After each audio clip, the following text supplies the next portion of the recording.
Arsenal lost 1-0 to West Ham at the Emirates Stadium on Saturday afternoon. I'm going to be going through what went wrong with the game and also talking about what's left in our season, what can we hope for, and how can we enjoy the final few months of this season. Let's get into it.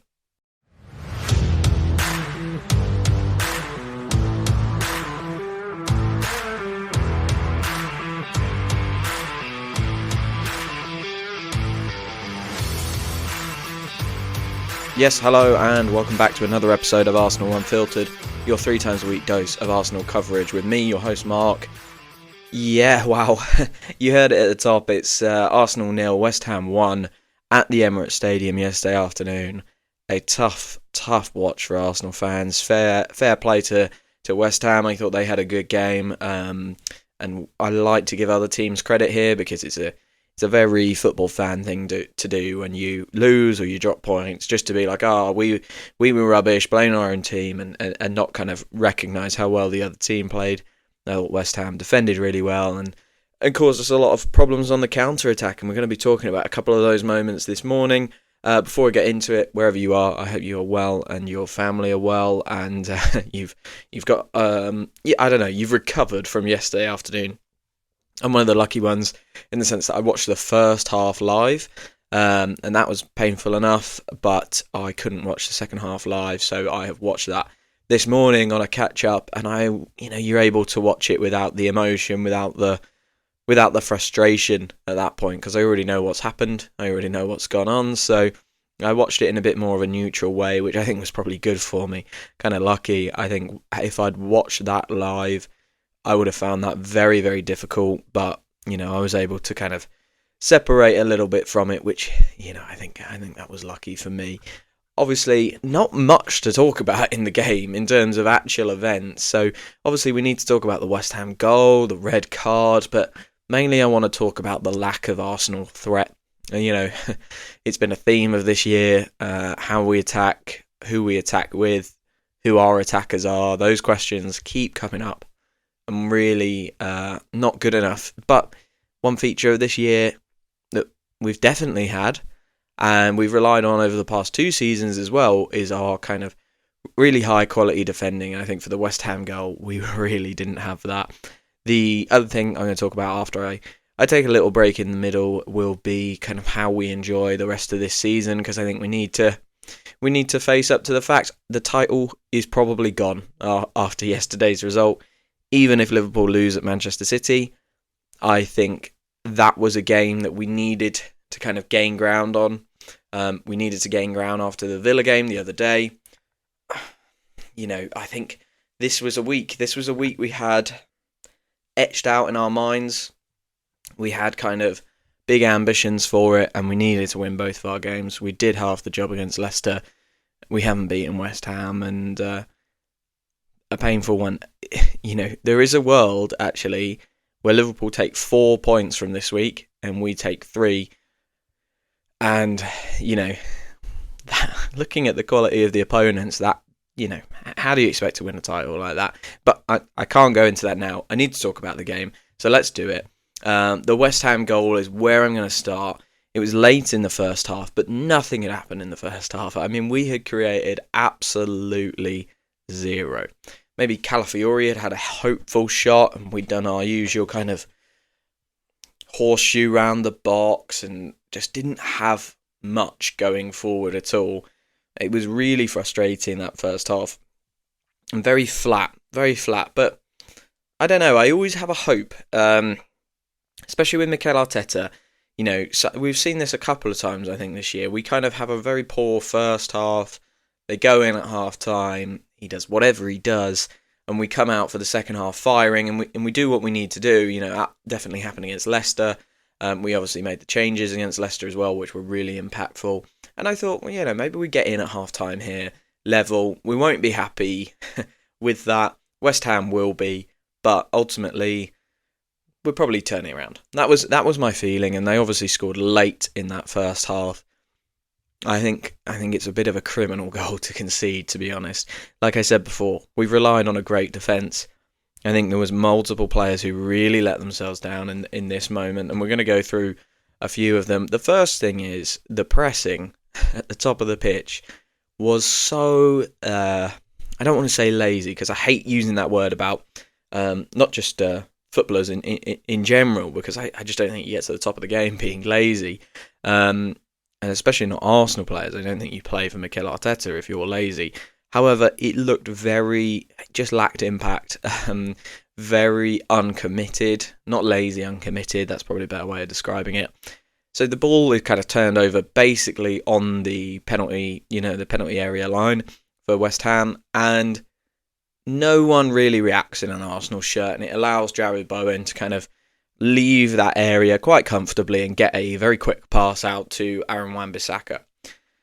I think Rice is in the area of that. I think Thomas Partey is in the area of that. Neither of them really affect the ball. And that theme continues throughout this whole goal, because Jarrod Bowen passes to Aaron Wan-Bissaka, who had a really good game yesterday, I thought. Really good game. One pretty bad tackle, I thought, that he didn't get booked for, but c'est la vie. He had a really good game, and he marauds down that right-hand side with the ball. And again, in the same way, the pressing at the top of the pitch during the turnover was kind of uncommitted. I really felt Calafiori didn't affect Aaron Wan-Bissaka enough. You should be aware, I think, really, if you're kind of looking over your shoulder, that Aaron Wan-Bissaka was basically, for a long period, one of the only West Ham players there. And yes, Jarrod Bowen covers a lot of ground to get up with him, but he does that quite late, and Calafiori should be looking at that going, if I pressure him here, make this a bit harder for him, he really doesn't have many options to get it to. So the percentage play is really to go and get a bit tighter to him, get a bit closer to him. He doesn't do that at all. And this is a real frustration for this goal for me, because it's the same theme the whole way. We don't press high enough at the top of the pitch. Calafiori then doesn't get tight enough or affect Aaron Wan-Bissaka, and Gabriel, Rice and Partey in the middle when the cross comes in just don't affect the ball. And for me, we have defenders that their kind of superpower is they take responsibility for an individual duel, an individual moment, and none of them did it in this instance. None of them. So I was super frustrated. The cross comes in, and I think this is the worst bit of it all. Gabriel sort of lets it drift past him. Rice does nothing. I think he's expecting Gabriel to get it. And Partey can see the danger and hasn't done anything about it, of Jarrod Bowen, I should say. It's a good goal. From a West Ham perspective, they're going to be delighted with that goal. A counter-attack, a good cross, a great header. It's not like the worst goal we're ever going to concede. It's not a howler or a disaster. But for there to be 3 moments where a similar group of players could have affected it. Rice and Partey could have affected it at the top of the pitch. They could have affected it in the box. Calafiori should have affected it down the right wing. That was so frustrating, and it was a terrible time to concede. And I think, having watched the first half, it sounded like the stadium got very flat in that moment, and I can understand it, because what this game absolutely needed from Arsenal was an early, definitive kind of sign. Not a goal, because, I don't think you can just be like, oh, why didn't you score in the first 10 minutes? But I think it needed a sign that we were here to win it, and we didn't deliver that in any way, shape or form. And I reckon the crowd sensed that, and West Ham sensed that. And that gave them, as the game grew on, I posted, look, they're in a low block, this is our kryptonite. But as the game grew on, through that first half, they started to get a bit more comfortable, get a bit more control.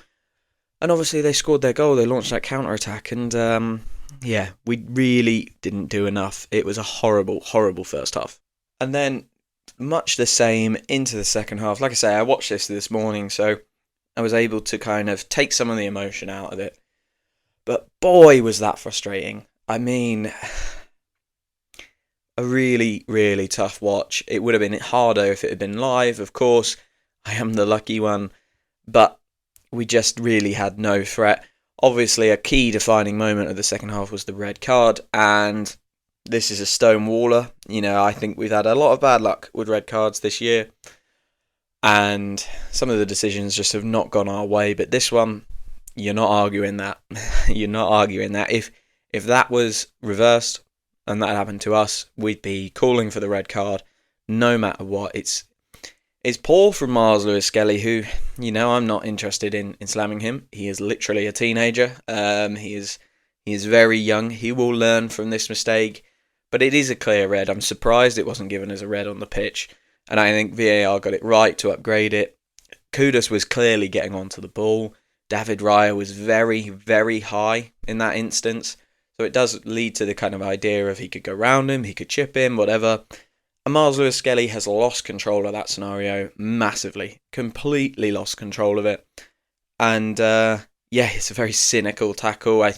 I don't know what else he could have done, but he had kind of built it for himself, right? He got caught on the ball, usually so calm, composed, collected, efficient on the ball as well. But I think he came on into a scenario where the crowd was tense. The match was tense. We desperately needed a goal. And maybe, I say he'll learn from it. Maybe his major learning is kind of actually reading the kind of scenario and not injecting jeopardy in quite like that. Being a little bit calmer in those scenarios, because I'm not saying that we were going to win it or anything like that with 11 men. I really don't think we were. But he had to avoid the second goal, and maybe he should have just in that moment kind of turned away, been a bit safer. Instead, he takes a risky touch. He gets the ball nicked from him, and I there isn't much to say when it's so clear and obvious like that. I hope he learns from it. I really do. I'm not going to slam him. I don't think he was criminal today. And, I'm not interested really in slamming any of the Arsenal players. They still play for our team. And this is an important point. Whether you think Martin Odegaard's had a terrible game, whether you think Trossard wasn't there, the Merino thing didn't work, they play for our team and we need to support them. And, we've got a big game on Wednesday against Nottingham Forest away. That's going to be so difficult. Such a tricky game. We need to be behind the players no matter what. So, I'm not interested in slamming him. Let's talk a little bit more generally then. Let's zoom out, because really they were the only two events of the game. Ben White had a chance. Trossard had probably our best chance. But again, he just shot it at Areola. It was a fine save. There was a moment for Timber where he had a terrible shot. There was a moment for Gabriel where he had a terrible shot. But I want to talk more generally about the lack of Arsenal threat. And why? This is the thing that annoys me. Why is there such a huge lack of urgency when we are on the ball? We slow things down so often. It's so rough. It's rough to watch, because I'm watching a team who I know how technically good they are. Not an Odegaard. No matter what you say about his season, and we will talk about him a little bit, technically brilliant. Trossard, technically brilliant. Declan Rice, technically brilliant. And I'll throw Nwaneri in with that. So there's four players across that kind of midfield area, forward area, that I'm already looking at going, these guys can do things with a football that a lot of players can't.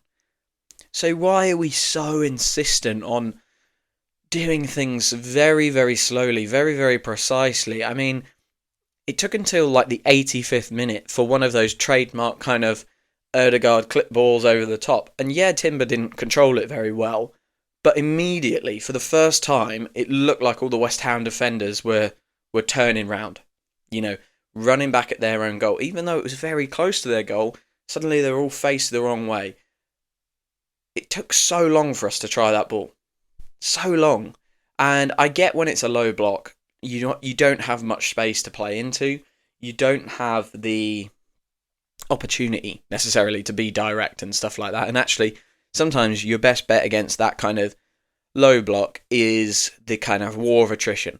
I understand that, but we are faced with it so often. We have to come up with a different way of playing, because this war of attrition clearly doesn't work. We need to, if we're going to do that, we need to go and buy some players who are going to say, okay, this is not working. I'm going to have a shot. I'm going to produce a moment of quality. And we don't have any of those right now. I thought Martin Odegaard should be that when he kind of came through and we signed him and all of that. He is not that guy. Frustratingly, he's not a finisher, I don't think. We've seen good finishing from him in the past, but it's really left his game. And I've spoken before about where the anomaly is, where's the normal. Maybe that season where he got like 15 goals was the anomaly. That's the peak of his goal scoring prowess. And actually we're seeing this year maybe a lower percentage outcome, but still closer to the actual average for Martin Ødegaard's shooting. Maybe that's what we're seeing, which is a sad place to be. Even when we are semi-urgent, the quality yesterday was horrible. And I'm going to read you some stats from Scott.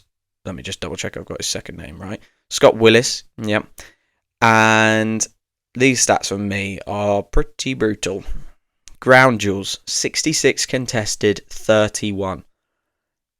For the team, that is. Ethan Nwaneri, ground duels 10, 1, 2. Leandro Trossard, ground duels 8, duels 1, 4. Martin Ødegaard, ground duels 6, duels 1, 2. Raheem Sterling, ground duels 3, duels 1, 0. I'm just going to find Mikel Merino, ground duels 7, ground duels 1, 2.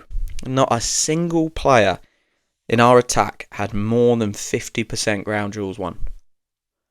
I mean, if that tells you anything about how we performed yesterday, forget tactics, forget, counters, forget how we manage our rest defence, forget all of these things, urgency, whatever. If you perform like that with your attacking players, you're not going to get anywhere, And ground duels, that includes like dribbles and stuff like that, and contesting the ball when it's in the kind of final third as well for our attacking players. Obviously, we just didn't have anything. I'm looking at these and I'm reading them to you. I looked at them before. I can scarcely believe them. Even our defenders didn't have a great day. So yeah, I'm really struggling with that as an idea that we have West Ham at home and all of our attackers win. At best, Leandro Trossard was the best. 50% of their ground duels. 50%. How are we supposed to get past a low block when we're like that? I just don't understand it. Nwaneri, as you will have heard there on the stats, had a particularly bad day. I thought he was up against that Scales lad, who was Premier League debut or maybe West Ham debut, and he just got done. I think he didn't have as much space as he normally has when playing against a back four. They were obviously in a back five, and that hurt him a lot. I thought he was inefficient. Again, I'm not going to slam him. He's 17, but this is where we're at. This is our problem in terms of Nwaneri is actually probably our best attacker at 17 years old. He's going to have games like that. We don't have anything to go to, and I'm not going to sit and criticise the club because I kind of understand why January happened the way it happened, and I wanted us to bring in a player. I did, but I also don't want us to bring in the wrong player. We've done that in the past, and it's hurt us for long periods. So I understand that, but where we are at still means that a 17-year-old kid can't really have a bad day, and that's a dangerous place to be, guys. There's not much we can do there. I'm going to just quickly give you another example. The cautiousness, 75th to 80th minute. I didn't write it down, but we had a deep free kick at this point. Now, we've already lost Miles Lewis-Skelly here, and we desperately need a goal. So we ship most of our defenders forward. Ødegaard's on the ball. West Ham are all set up to, try and clear this free kick. And Martin Ødegaard just plays a 10-yard pass to the right to William Saliba for no reason. I cannot understand why he does this. I can't understand why he does this. Saliba gets the ball. Immediately Kudus and Bowen are there. And Saliba has to go all the way back to David Raya. So we've put all of our defenders up top. And we have an opportunity to get a ball into the box with, Martin Ødegaard is a good deliverer of the football. What is he doing? I don't want to slam him. I think he's a brilliant player, but for me, some of the decisions yesterday, and I can't tell if this is being coached into Martin Ødegaard or if he has just lost a huge amount of confidence this season. It's probably one of those two. I don't think it's a quality thing because we've seen so much quality from him. I just wonder where his head's at. Is he being coached like this? Is he struggling with confidence? But that decision yesterday epitomised this caution we have. And I don't think people have said, "Oh, Arsenal are too defensive; they're too focused on defence." I don't think we are. You see the amount of times Gabriel is like in the left back spot, or Saliba's super high. We are not overly defensive. We really commit up the pitch. What I think we are is terrified, absolutely terrified of transitions from the centre of the pitch. So, in that scenario, I think they're looking at that and going, if we launch the ball into the box, there's a very good chance that West Ham win a header straight back out and they counter on us and they score. And I think this is why we see the horseshoe football as well, because we don't want to go through the middle, we don't want to go over the top, because we're thinking if we get this wrong, it's a central transition which West Ham can hit 2 straight passes and be in from. And that's why I think we see them go round and round and round and eventually put the ball into the back post, because they know that, if we don't score from this cross, if we don't get onto this cross, the result is it goes out for a goal kick or it is cleared out wide, as opposed to a straight ball through the middle, which can be really effective in attack, on the ground or through the air, and that would potentially lead to a counter and a transition in the middle. That's what I think it is. And looking at that free kick, that's kind of what I felt. And I thought, God, if we're scared of a transition against West Ham, with all due respect, they've got some great players, but they haven't had a great year, and they've got a new manager at the moment, so they're working things out. If we're that scared of it, we have a real mentality problem there in terms of where our priorities are between attack and defence. And the last thing I'm going to say before I have a little break is Martin Odegaard's positioning really frustrated me. And again, I don't know if this is instruction or if it's something he's decided to do. And I'm actually, I was pretty calm coming onto this podcast. I feel like this has been quite cathartic, actually, just getting my thoughts out. And this is the one that is hurting me the most. And I think if it's being coached into him, we really need to think about it very, very quickly. The amount of times we are seeing Martin Odegaard extremely deep, in between Saliba and Timber, going in there to pick the ball up, is doing my head in. And I've taken some photos on my phone watching the second half this morning of Odegaard in the kind of first phase of possession, going into that right centre back spot to pick the ball up and kind of progress through the field. And I think this is where stats don't really help, because Odegaard actually has quite good progressive passing stats for yesterday, but where he's doing it from feels wrong to me. He's going into that spot, picking the ball up, dribbling, driving with it, and playing a good pass forward, and we get through a press. That's great. We get through. He can get us through organised defences. Fantastic. But we don't have anyone at the top end of the pitch right now. We've got Nwaneri. I'm not going to call Mikel Merino a striker, because I think he is basically a utility option, and he did okay yesterday. But can you criticise a guy playing that out of position? Trossard did okay, but Aaron Wan-Bissaka's a very good defender. That was always going to be a tough afternoon for him. So we've basically got Nwaneri. He's a 17-year-old kid. Martin Odegaard has to take some more responsibility in the final third of the pitch. And for me, that means staying high and letting William Saliba, Jurrien Timber and Thomas Partey do the build-up. Now, if we don't think that those 3 players can do the build-up, we've got some serious coaching problems, because they are all super talented. Super talented. So why is it that Martin Odegaard comes back into that spot time and time again to pick the ball up and progress us out? Does he feel a captain's responsibility to go and get the ball and be the guy that takes the risks and stuff like that? I don't know. If that is it, I think he needs to ditch that mentality. And I'm going to just actually pull up my phone and look at some of these photos, because it's quite incredible. Quite incredible. So I have photos here from the 74th minute. David Raya kind of grabs the ball. It was a West Ham attack, and you can see we kind of split out into our shape. And when the ball is played out, it's played out to William Saliba. Martin Odegaard is in between Jurrien Timber and Saliba. Zinchenko is higher, Thomas Partey is higher. And as it progresses, he stays in that spot. So that was at 74-28. Basically, a whole 15 seconds later, he is still in the right back spot. He's still in between Saliba and Timber. And he doesn't go and get high. Now, I can understand some people will be saying, yes, but you've got to build up in phases, etc., etc. But we don't have anyone to go to up front. And you need to be able to hit a pass through the lines into someone who's got a great touch who can then turn and play another ball. We need to start getting into a position where we can play basically 2 straight passes and be in a good spot, a good attacking position. We are not doing that because one side of our midfield is coming so deep. So deep. If he's going to affect the game with his quality, with his ability, he needs to go within that first phase of possession, I trust those guys to build us up. And, maybe even actually say to Declan Rice, Declan, you go in there a bit more and you do it. Because he is having to do so much in that position. And I think what it means is he's not there for the second phase of possession. He's a hard worker, so he always arrives by the third phase, absolutely, and he gets there and he's in the attacking third then.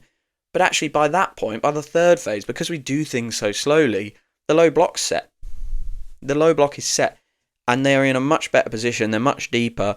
If Martin Ødegaard was in the final third, or even in, past the midfield line of our opposition, in the first phase, we could fire a ball into him, take out a whole line of players, take out the whole midfield, and then go, cool, now Martin Ødegaard has space to pick a pass.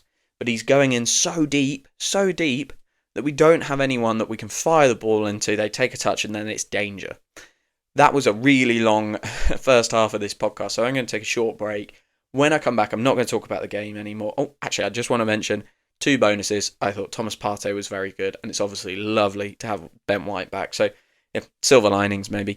So I'm going to take my break, and I want to talk when we come back about the rest of the season, the title hopes, and how can we enjoy the rest of the year, because I think that's an important thing for us to work out. Hello everyone, thank you so much for listening to this episode. If you're like me, you finished watching an Arsenal game and you're already looking for the next bit of Arsenal coverage you can find. If that sounds like you, follow or subscribe to Arsenal Unfiltered on your podcast app of choice right now to make sure you don't miss a single episode from me. I'm here 3 times a week, reviewing matches and covering Arsenal news, and I'm so excited to have you all here as well. Thank you very much. Hello and welcome back to part 2 of this post-match review podcast. I'm not going to talk about the match anymore. It was too rough. And I think I've had a good cathartic rant in the first half. I am going to talk about the rest of the season and start with our title hopes. Liverpool play Manchester City this afternoon. It's 7 a.m. right now when I'm recording, and they kick off at 4:30. I have almost zero hope, having watched Manchester City against Real Madrid in the week. And just knowing how Liverpool's season is going, I just think that they are, Mo Salah will produce a performance for the ages or something like that. They will go, will it be 10 points at that point? It might even be more, It might be 11. Oh my God. I've got to check that. Is that going to be 11 points clear? Yeah, if it is, that is curtains for us, isn't it? So we'd be on 53, they'd be on 64 if they win. Wow, 11 points. Look, that we'll have a game in hand, of course. So it could go to 8 by kind of March 16th, but I think that's hopeful. We've still got some tough games to play this season. We've got to play Nottingham Forest away next, obviously, so 2nd versus 3rd.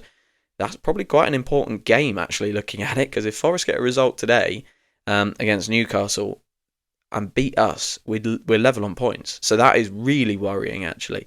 Really worrying. Manchester United and Chelsea next, both suffering in individual respects at the moment, but tough. And then PSV in the Champions League around that before the international break. International break can't come soon enough for me.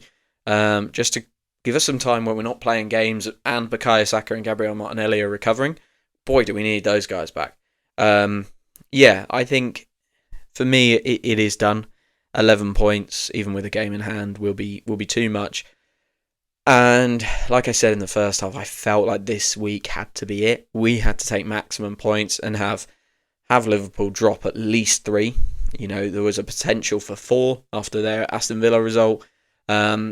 that's not going to happen now because we didn't take maximum points. So even if Liverpool lose this afternoon, we are in a position. We're just not in a strong enough position. We'll be 8 points with a game in hand. You might say if we both lose, it's the same, but actually we have so few opportunities, precious opportunities to catch them, and this week had to be 2 of them. If you're looking at the Liverpool calendar, you've identified these 2 games as something has to swing in both of these games, and it's not going to happen, I think, now because we haven't done our job. Not doing our job is the worst thing you can do for your title. Worst thing. We have not been bad this year. It's quite remarkable where we're at considering everything that's happened to us. I would, if you said to me, Erdegaard's going to be out for 2 and a bit months, Saka's going to be out for 3 and a bit months, Ben White's going to be out for basically 4 months, you're going to have constant injuries, little niggles, you're going to have 5 red cards, 3 of which should never have been red cards. You're gonna lose both of your strikers. You're gonna, in the last game we had a front 3 at the end of Tierney, Marino, Wanyeri. All of these things, the penalty against Brighton, the kind of scheduling issues we've had. And by the way, Mo Salah having a storming season. If you said all of those things to me at the start of the year, I'm going, well, we're coming 4th, 3rd or 4th, and we have to still do that. Of course, we have to do our job from that point of view. But I feel like it's just gone. I just, like I say, I think this week had to be a massive turning point. It isn't going to be because we haven't done our job. If we'd won yesterday, we would be going into this afternoon, with light blue on and Oasis in our ears, really, really hopeful. We're not going to have that. So I do think it's gone. It would take a monumental wobble from Liverpool. But even still, with the position we've put ourselves in, Liverpool could have a monumental wobble, and we still need to basically win every game. And I can't see us doing that with 12 left. I can't see us doing that.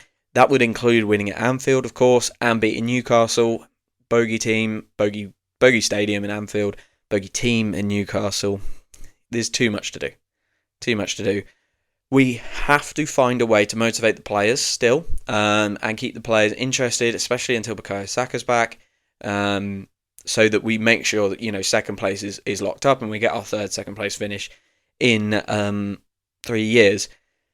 That is not what we wanted at the start of the year. It's not what we hoped for, and I think it's not what we expected. It would be a remarkable achievement, I think, to come second to a Liverpool team that are storming this league and playing fantastic football, certainly in the attacking element of the pitch. I'm not sure about their midfield or defence, but no one's really tested them this year, so they haven't needed to be at the best. To come second with everything that's happened would be a good achievement, even though it wasn't what we expected. How can we enjoy the rest of the year? I think we just have to detach from trophies now. We have to shut out the outside noise, and we have to take it game by game. And that's going to be how I approach it going forward. And I don't want to tell anyone how to support their team and how to enjoy football, but I do think it's worth your time, worth your mental headspace, kind of detaching from the bigger picture a little bit, game by game, and kind of looking and seeing, okay, what's this Arsenal lineup like against the opponent we're playing, and trying to enjoy it from what it is right now, which is a team that are probably gutted, probably feeling similar to how I'm feeling, in that it's gone, probably very, very downtrodden, and feeling like the world's against them, I guess. Not in a kind of victim way, but like I can't believe some of the things that have happened this year, in the same way that we as fans feel like that. I certainly can't believe some of the things that have happened to us. So, I think it's probably worth all of us just kind of doing that and checking into games in a different way.